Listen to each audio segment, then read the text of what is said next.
സങ്കടത്തിന് കാരണം ഹേനയും ജിൻസോയും എല്ലാം അറിഞ്ഞതോടെ ലീ അവർക്ക് നേരെ അയച്ച ഡോഗ്സ് എല്ലാം അപ്രത്യക്ഷമാവുന്നത് കാണിച്ചാണല്ലോ കഴിഞ്ഞ എപ്പിസോഡ് എൻഡ് ആയത്. മാത്രല്ല ലീ ഇല്ലാതാക്കിയ ഹേനയുടെ ഓർമ്മകളെല്ലാം അവൻ തിരിച്ചു കൊടുക്കുകയും ചെയ്തു. അതോടെ താനും ജിൻസോയും എത്രത്തോളം സ്നേഹിച്ചിരുന്നു എന്നൊക്കെ ഹീറോയിനും ഓർമ്മ വരാണ്. അവിടെ സിംഗട്ടായി കുറെ നാളുകൾക്ക് ശേഷം ഒരു സ്ക്രീൻ പ്ലേ കോമ്പറ്റീഷനിൽ പാർട്ടിസിപ്പേറ്റ് ചെയ്യുന്നതിന് ഹെൽപ്പും ചോദിച്ച് 3 പിള്ളേര് ഹേനയുടെ അടുത്തേക്ക് ഓടുന്നതാണ് കാണിക്കുന്നത്. സെയിം ടൈം സ്റ്റാഫ് റൂമിലാണെങ്കിൽ ഫ്രണ്ട് മിസ് നല്ല കലിപ്പിലായിരിക്കും. കാരണം പുതിയതായി വന്ന പ്രിൻസിപ്പലിനെ പുള്ളിക്കാരിക്ക് തീരെ പിടിച്ചിട്ടില്ല. നമ്മുടെ പഴയ പ്രിൻസി ലീസാറൊക്കെ ഒരുമിച്ച് നിർത്തിപ്പോയോന്ന് ചോദിച്ചതിന് അറിയില്ല എന്നാണ് ഹേന പറയാ. അത് കഴിഞ്ഞ് ജിൻസോയുടെ ബർത്ത്ഡേക്ക് എന്ത് സർപ്രൈസ് കൊടുക്കുന്ന ആലോചിച്ചുകൊണ്ടിരിക്കുന്നതിനിടയ്ക്കാണ് കോമ്പറ്റീഷനിലെ ഹെൽപ്പും ചോദിച്ച ആ സ്റ്റുഡൻസ് വരുന്നത്. ഹേന അതിന് സമ്മതിക്കുകയും ചെയ്യുന്നുണ്ട്.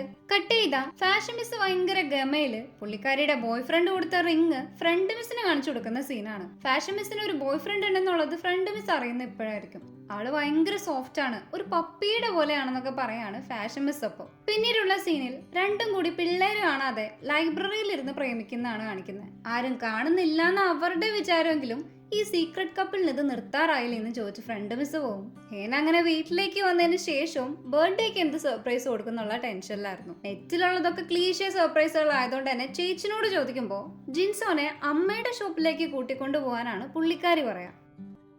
ഹേന അവനെ ഷോപ്പിലേക്ക് കൊണ്ടുപോകുന്നു, ഫ്രൈഡ് ചിക്കൻ തീറ്റിക്കുന്നു.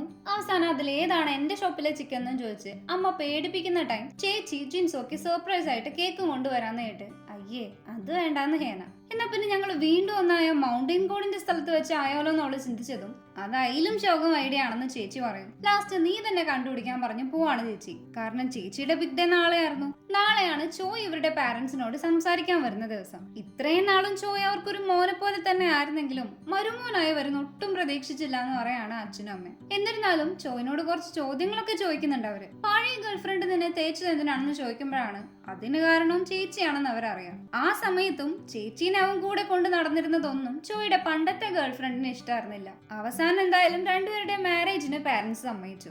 അടുത്തതായി നമ്മുടെ അങ്കിൾ ഒരു ഡേറ്റിന് വന്നിരിക്കുന്നതാണ് കാണിക്കുന്നത്. പുള്ളിക്കാരന്റെ ഗേൾഫ്രണ്ട് വേറെ ആരുമല്ല, ഫാഷൻ മിസ് ആണ്.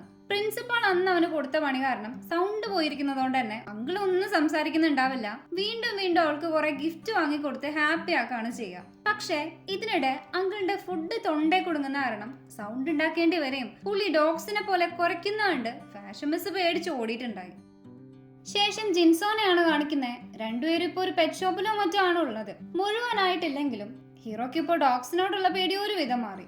ഇന്നേരമാണ് അവിടെ പുതുതായി വന്ന ഒരു ഡോഗിനെ അവൻ ശ്രദ്ധിക്കാം. എന്തോ കണ്ടപാടെ ഇഷ്ടമായ കാരണം ഹീറോ അതിനെ നടക്കാൻ കൊണ്ടുപോവുകയും തൊട്ട് നോക്കിയൊക്കെ ചെയ്യുന്നുണ്ട്. ആ ഡോഗിന് പേരിട്ടിട്ടില്ല എന്നറിഞ്ഞതും ദുഗ്ഗെന്ന് വിളിക്കാണ് അവൻ. പിന്നീട് അവര് രണ്ടുപേരും ഓരോന്നൊക്കെ സംസാരിച്ച് ഒരുമിച്ച് ടൈം സ്പെൻഡ് ചെയ്യുന്നതായി കാണിച്ച് കട്ട് ചെയ്ത ഹേനയുടെ ചിന്ത ഇപ്പോഴും ഗിഫ്റ്റിനെ പറ്റിയായിരുന്നു. അവരുടെ ഓരോ മെമ്മറീസും ഓർത്തെടുത്ത് ജിൻസോക്ക് എന്ത് കൊടുത്താലായിരിക്കും അവൻ ഒരുപാട് ഹാപ്പി ആവാന്നൊക്കെ ചിന്തിച്ച് എന്തോ റെഡി ആക്കാണ് അവള്. തനിക്ക് കിട്ടിയതിൽ വിലമതിക്കാനാവാത്ത ഗിഫ്റ്റ് ഹേന തന്നെയാണെന്ന് അവൻ ഒരിക്കൽ പറഞ്ഞിട്ടുണ്ട്. അവിടെ സിംഗട്ടായി പിറ്റേ ദിവസം ജിൻസോനെ അന്വേഷിച്ച് സ്കൂളിലേക്ക് ഒരു ലേഡി വരുന്നതാണ് കാണുന്നത്. അതേതോ മാട്രിമോണി സ്റ്റാഫ് ആയതുകൊണ്ട് തന്നെ ഹേന അവൻ ഇവിടെ ഇല്ല എന്നാണ് പറയാ. പക്ഷെ ആ പെണ്ണ് ജിൻസോനെ കാണുകയും ഓടി അവന്റെ അടുത്തേക്കും ചെല്ലാണ്. കാര്യങ്ങളൊക്കെ പറയുമ്പോ താനിപ്പോ സിംഗിൾ അല്ല, ഗേൾഫ്രണ്ട് ഉണ്ടെന്ന് ഹീറോ പറയുകയും ചെയ്യും. ആ ലേഡിക്ക് പക്ഷെ ജിൻസോനോട് ഒരു ക്രഷ് തോന്നി ഒന്ന് വീഴ്ത്താൻ നോക്കുമെങ്കിലും വേഗം സ്ഥലം വിട്ടോളാൻ പറയാണവൻ.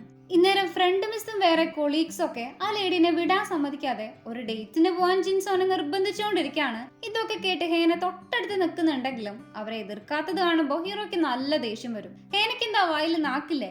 അവരെന്നെ ഡേറ്റിന് പൊക്കോളാൻ നിർബന്ധിക്കുമ്പോ മിസ്സല്ലേ നമ്മുടെ കാര്യം പറയേണ്ടത്, വാ ഇപ്പൊ തന്നെ പറഞ്ഞേക്കാന്നും പറഞ്ഞ് കൂട്ടിക്കൊണ്ടു പോവാണെന്നിട്ട് വലിയ കാര്യത്തിൽ ചെന്നെങ്കിലും കൊളീഗ്സ് രണ്ടിനെ കളിയാക്കാൻ ചെയ്തതാണെന്ന് അപ്പോഴാണ് അറിയാം. ഫ്രണ്ട് മിസ്സിനും ബാക്കി കൊളീഗ്സിനും ഇവരുടെ റിലേഷൻഷിപ്പ് മുന്നേ അറിയാറുതെന്ന് കേട്ട് ചമ്മി നിൽക്കാണ് രണ്ടും.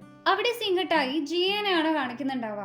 ഓയുൾ ഇപ്പോഴും അവളെ ചുറ്റിപ്പറ്റി കൂടെ തന്നെ ഉണ്ടാവും. എന്തെങ്കിലും തിന്നിട്ട് പഠിച്ചാ പോരെ, പഠിക്കാൻ പറ്റാതെ മരിച്ചുപോയ വല്ലവരുടെയും പ്രേതം കയറിയിട്ടുണ്ടോ എന്ന് ചോദിച്ച് കളിയാക്കാണവൻ. ഈ ടൈം തനിക്ക് പഴയ പ്രിൻസിപ്പലിനെ ഒന്ന് കാണണം എന്നൊക്കെ ജിയ പറയുന്നുണ്ട്. ശേഷം ജിൻസോ വീണ്ടും ദുഗ്ഗിനെ കാണാനാ പെറ്റ് ഷോപ്പിലേക്ക് വന്നിരിക്കുകയാണ് ഇപ്പോ. ഇന്നേരം അവൻ ആരോ അഡോപ്റ്റ് ചെയ്തിട്ടുണ്ടെന്ന് അറിഞ്ഞ് അയാൾക്ക് കൊണ്ടു കൊടുക്കാൻ ചെന്നതും അയാൾ വളരെ കെയർലെസ് ഒക്കെ ആയിട്ടാണ് സംസാരിക്കുന്നുണ്ടാവുക. പട്ടിക്ക് വയ്യാതിരിക്കുകയാണെങ്കിൽ 2 ദിവസം പട്ടിണി കിട്ടാൻ ശരിയായിക്കോളും എന്നൊക്കെ പറഞ്ഞപാടെ ഹീറോ അയാൾക്ക് ദുഗ്ഗിനെ കൊടുക്കാതെ തിരിച്ചു കൊണ്ടുവരും.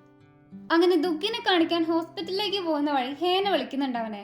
സംസാരിക്കുന്നതിനിടെ അവള് തനിക്കൊരു സർപ്രൈസ് തരാനുള്ള തിരക്കിലാണെന്ന് ഹീറോയ്ക്ക് മനസ്സിലാവുമെങ്കിലും അതെന്താണെന്ന് എത്ര ചോദിച്ചിട്ടും ഹേന പറയുന്നുണ്ടാവില്ല. സത്യത്തിൽ ഹേനയുടെയും ജിൻസോയുടെയും സ്റ്റോറി തന്നെയാണ് അവൾ ആ സ്ക്രീൻ പ്ലേ ചെയ്യാൻ സെലക്ട് ചെയ്തത്. കട്ട് ചെയ്താ അവർ ആ സ്ക്രീൻ പ്ലേക്ക് വേണ്ടി റിഹേഴ്സൽ ചെയ്യുന്നതാണ് കാണിക്കുന്നത്. അതിൽ ഈ പെൺകുട്ടിയാണ് ഹേന, നമ്മുടെ ഓയോളാണ് ജിൻസോ.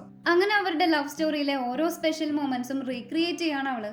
പറഞ്ഞു കൊടുക്കുന്ന പോലെ സ്റ്റുഡൻസ് എല്ലാവരും അത് നന്നായി തന്നെ ചെയ്യും. അവിടെ സിംഗട്ടായി ജിൻസോയുടെ ബർത്ത്ഡേ ദിവസമാണിന്ന്. അവന്റെ ആദ്യത്തെ ബർത്ത്ഡേ ഗിഫ്റ്റ് ഓയിളുടെ വകയായിരുന്നു. അവരങ്ങനെ ഓയിള് ജിൻസോയ്ക്ക് വേണ്ടി വാങ്ങിയ സ്പെഷ്യൽ ഡിഷ് എല്ലാം കഴിക്കുന്നതിനിടെ എന്റെ ഓൾ ഒരുപാട് വലുതായി പോയി, ചെറുതിലെ നീ ഭയങ്കര ക്യൂട്ടായിരുന്നു എന്നൊക്കെ പറഞ്ഞ് കളിയാക്കാണ് ഹീറോ അവനെ. ഇന്ന് നൈറ്റ് തന്നെയാണ് ഇവരുടെ സ്ക്രീൻ പ്ലേ ഉള്ളത്. മാത്രല്ല ഹാലോവീൻ ഡേ പോലെ ഒരു സ്പെഷ്യൽ ഇവന്റും സ്കൂളിൽ നടക്കുന്നുണ്ടായി. അതിൽ ഈ യക്ഷിയുടെ പോലെ വേഷം കെട്ടി വരുന്നത് നമ്മുടെ പ്രിൻസിയാണ് കേട്ടോ. സെയിം ടൈം ഇവന്റിന് ശേഷം എന്താ പരിപാടി എന്നൊക്കെ ജിൻസോ ചോദിക്കുന്നതിനിടെ തനിക്ക് അവന്റെ ബർത്ത്ഡേ ഓർമ്മില്ല എന്നുള്ള രീതിക്കാണ് ഹേന സംസാരിക്കുന്നത്. ഇന്നെന്ത് പരിപാടി, നേരത്തെ പോയി കിടന്ന് ഉറങ്ങണമെന്നും പറഞ്ഞു പോയതിന് പിറകെ ജിയ വരുന്നുണ്ട് അങ്ങോട്ട്. സാറിന്റെ മുഖത്ത് എന്തോ ഒരു വിഷമം, കരയല്ലേ എന്നും പറഞ്ഞു പോവാണ് അവള്. പ്രിൻസിപ്പാൾ ഇതേ സമയം അവിടെ ചുറ്റിക്കറങ്ങിക്കൊണ്ടിരിക്കായിരുന്നു. പുള്ളിക്ക് ഗെയിംസ് ഭയങ്കര ഇഷ്ടമായതുകൊണ്ട് തന്നെ ഒരു ഗെയിം വിൽക്കാനുണ്ടെന്നുള്ള ആഡ് ചെയ്തിട്ടതുകൊണ്ടാണ് പ്രിൻസി അത് അന്വേഷിച്ച് ഇങ്ങോട്ട് വന്നിരിക്കുന്നത്. അത് പക്ഷെ ജിയുടെ പണിയാണെന്നൊന്നും പുള്ളിക്ക് അറിയില്ല.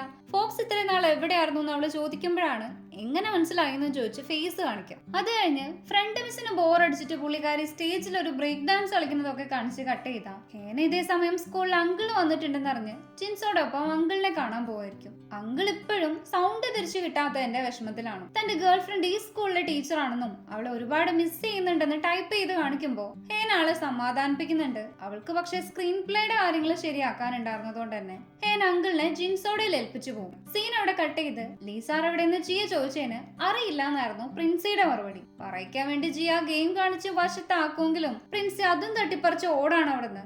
അങ്കിളാണെങ്കിൽ പുള്ളിയുടെ വിഷമൊക്കെ കുറച്ചുകൊണ്ട് ജിൻസോനോട് പറയായിരിക്കും. ഇത്രയും ദിവസം സൗണ്ടിന് ഒരു പ്രശ്നം ഉണ്ടായിരുന്നില്ല, പെട്ടെന്ന് എന്തോ പറ്റിയതാണെന്നൊക്കെ ആ പറയുന്നെങ്കിലും ജിൻസോക്ക് അതൊന്നും മനസ്സിലാവാതെ തലയാട്ടിക്കൊണ്ടിരിക്കുന്നതിനിടയ്ക്കാണ് പ്രിൻസിപ്പൾ അതിലെ ഓടുന്നത് അങ്കിള് കാണും. പിന്നാലെ ജിയുണ്ട്. അയാളെ കണ്ടതോടെ ഇവനാണ് എന്റെ സൗണ്ട് കളഞ്ഞെന്നും പറഞ്ഞ് അങ്കിളും അവരുടെ പിന്നാലെ ഓടും. ഹേനയാണെങ്കിൽ സ്ക്രീൻ പ്ലേ തുടങ്ങാറാവുമ്പോ ഹീറോനെ വിളിക്കുമെങ്കിലും അവൻ ഫോൺ എടുക്കുന്നുണ്ടാവില്ല. കാരണം 4ന്റെ ഓട്ടോ ഇതുവരെ നിന്നിട്ടില്ലായിരുന്നു. അവസാനം ജിൻസോ തന്നെയാണ് പ്രിൻസിനെ പിടിച്ചിരുത്തുന്നത്. ഇന്നേരം എന്റെ സൗണ്ട് തിരിച്ചാടാന്നും പറഞ്ഞ് അങ്കിള് ചൂടാവുന്നുണ്ട്. ഒരുപാട് വെയിറ്റ് ചെയ്തെങ്കിലും ജിൻസോ വരാത്തതുകൊണ്ട് തന്നെ അവർക്ക് ആ സ്ക്രീൻ പ്ലേ തുടങ്ങേണ്ടിയും വരും. ഓഡിയൻസിനെല്ലാം ആ സ്റ്റോറി ഒരുപാട് ഇഷ്ടമായി. ജിൻസോ അവസാനം രണ്ടുപേരെയും പറഞ്ഞ് സമാധാനിപ്പിച്ചത് കാരണം പ്രിൻസി അങ്കിളിന് സൗണ്ട് തിരിച്ചു കൊടുക്കാൻ ശ്രമിച്ചുകൊണ്ടിരിക്കുകയാണ് ഇപ്പോ. പക്ഷെ എത്ര നോക്കിയിട്ടും അങ്കിളിന്റെ സൗണ്ട് തിരിച്ചു വരാത്തതുകൊണ്ട് ചീത്ത പറയാണ് അങ്കിൾ അയാളെ. ഹേൻ ഇതേ സമയം ഇടയ്ക്കിടെ ജിൻസോ വന്നു ഇങ്ങനെ നോക്കിക്കൊണ്ടേ ഇരിക്കുന്നുണ്ട്. സ്ക്രീൻ പ്ലേ ആണെങ്കിൽ കഴിയാറുമായി. കട്ട് ചെയ്താ സ്റ്റോറി നല്ല രീതിക്ക് തന്നെ പെർഫോം ചെയ്യും. എല്ലാവർക്കും അത് ഭയങ്കര ഇഷ്ടമായതായാണ് കാണിക്കുന്നത്. ഓയിലും ഫ്രണ്ട്സും നന്നായി തന്നെ പെർഫോം ചെയ്തു. അവിടെ സിംഗട്ടായി ജിൻസോ അങ്കിളിനെ ഹേനയുടെ വീട്ടിലേക്ക് കൊണ്ടാക്കുന്ന സീനാണ്. പുള്ളിയുടെ സൗണ്ട് ഒന്നും ഇപ്പോഴും തിരിച്ചു കിട്ടിയിട്ടില്ല. അങ്ങനെ തിരിച്ച് സ്കൂളിലേക്ക് പോകുന്നതിനിടെ ഹീറോയ്ക്ക് ആ സ്ക്രീൻ പ്ലേയുടെ വീഡിയോ ഒരു മെസ്സേജ് ആയി വരും. ജിൻസോക്ക് അത് ശരിക്കും ഒരു ഇമോഷണൽ ഗിഫ്റ്റ് തന്നെയായിരുന്നു. അതിലെ ഓരോ സീൻ കാണുമ്പോഴും ജിൻസോ അവന്റെ ലൈഫിൽ നടന്ന യഥാർത്ഥ ഇൻസിഡൻസ് ആണ് ഓർക്കുക. ആ സന്തോഷത്തില് ഹേനയുടെ അടുത്തേക്ക് പോവാൻ നിൽക്കുമ്പോഴാണ് അവളും അങ്ങോട്ട് വരുന്നത്. ജിൻസോ അത് നേരിട്ട് കാണാൻ വരാത്തതിന്റെ ഒരു വിഷമം അവൾക്ക് ഉണ്ടായെങ്കിലും എനിക്ക് ഒരിക്കലും മറക്കാൻ പറ്റാത്ത ബർത്ത്ഡേ ഗിഫ്റ്റ് ആണിതെന്നും പറഞ്ഞ് കിസ് ചെയ്യാണ് ഹീറോ അവളെ. അവിടെ സിംഗട്ടായി ദിവസങ്ങൾ കഴിഞ്ഞു പോവുകയും ചേച്ചിൻ ജോയ് അവരുടെ വെഡിങ് ഡ്രസ്സ് സെലക്ട് ചെയ്യാണിപ്പോ. അങ്കിളിനാണെങ്കിൽ പുള്ളിയുടെ സൗണ്ട് ഒക്കെ തിരിച്ചു കിട്ടിയെങ്കിലും റിലേഷൻഷിപ്പിൽ ഒരു ഗ്യാപ്പ് വന്നതുകൊണ്ട് ഫാഷൻ മിസ്സിനോട് ബൈ പറഞ്ഞു പോകുന്നതാണ് കാണിക്കുന്നുണ്ടാവുക. അത് ഫാഷൻ മിസ്സിനും ഭയങ്കര വിഷമവും. ബായ് ഒക്കെ പറഞ്ഞു പോയെങ്കിലും അങ്കിളിന് പുള്ളിക്കാരിനെ മറക്കാൻ പറ്റുന്നില്ലായിരുന്നു. ഫുൾ ടൈം അവളെ പറ്റി തന്നെയാണ് ഈ പറഞ്ഞുകൊണ്ടിരിക്കുന്നത്. ഫാഷൻ മിസ്സും അങ്കിളിനെ മിസ് ചെയ്തിരിക്കുന്ന ടൈം തന്നെ അങ്കിളിന്റെ കോൾ വന്ന പാടെ ഭയങ്കര സന്തോഷമാവാണ് അവൾക്ക്. അവിടെ സിംഗട്ടായി ലീനയാണ് കാണിക്കുന്നത്. പ്രിൻസിനെ സോപ്പിട്ട് ലീ ഉള്ള സ്ഥലം ജിയെ കണ്ടുപിടിച്ചിട്ടുണ്ടായിരുന്നു. എന്തിനാ വന്നേന്ന് അവൻ ചോദിച്ചത് കേട്ട് താങ്കൾ ഹാപ്പി ആണോ എന്നറിയാൻ വന്നതാണ്, ഞാനും നന്നായി തന്നെ ഇരിക്കുകയാണെന്നൊക്കെ ജിയ പറയും. നമുക്കൊന്ന് പുറത്തേക്ക് പോയാലെന്ന് ചോദിക്കുമ്പോൾ ലീ അതിന് സമ്മതിക്കുന്നുണ്ട്. അവരങ്ങനെ അവർക്ക് കഴിഞ്ഞ ജന്മത്തിൽ നടത്താൻ പറ്റാതെ പോയ ആഗ്രഹം അഥവാ ഒരുമിച്ച് ആ ലാൻഡൺ കത്തിക്കാന്നുള്ളത് ഇപ്പൊ ചെയ്യാണ്. അതോടെ ലീക്കും ഒരുപാട് സന്തോഷാവും. ഇന്നേരം അവരുടെ പഴയ കാര്യങ്ങളൊക്കെ ഓർക്കാണ് അവൻ. സീൻ അവിടെ കട്ട് ചെയ്ത് ജിൻസോ ഹേനയുടെ ഒപ്പം ദുഃഖിനെ ഒന്ന് നടക്കാൻ കൊണ്ടുപോകാൻ വന്നേക്കാണ് ഇപ്പൊ. രണ്ടുപേരുടെയും എല്ലാ പ്രശ്നവും ഇപ്പൊ മാറി. ഹേനയുടെ ശാപവും മാറി, ഹീറോയുടെ ഡോഗ്സിനോടുള്ള പേടിയും മാറി. അങ്ങനെ പരസ്പരം ഒരുപാട് സ്നേഹിച്ച് ഒരുമിച്ച് ടൈം സ്പെൻഡ് ചെയ്ത് അവർ ഹാപ്പി ആയിട്ടിരിക്കുന്നതും കാണിച്ചാണ് ഈ എപ്പിസോഡ് അഥവാ നമ്മുടെ ഈ സീരീസ് എന്താവുന്നത്. അപ്പോൾ good day to be a dog എന്ന ഈ സീരീസ് നിങ്ങൾക്ക് എല്ലാവർക്കും ഇഷ്ടമായെന്ന് വിചാരിക്കുന്നു. നിങ്ങൾക്ക് ഈ വീഡിയോ ഇഷ്ടമാണെങ്കിൽ ലൈക്ക് ചെയ്യുക, ഷെയർ ചെയ്യുക, സബ്സ്ക്രൈബ് ചെയ്യുക, കമന്റ് ചെയ്യുക. താങ്ക്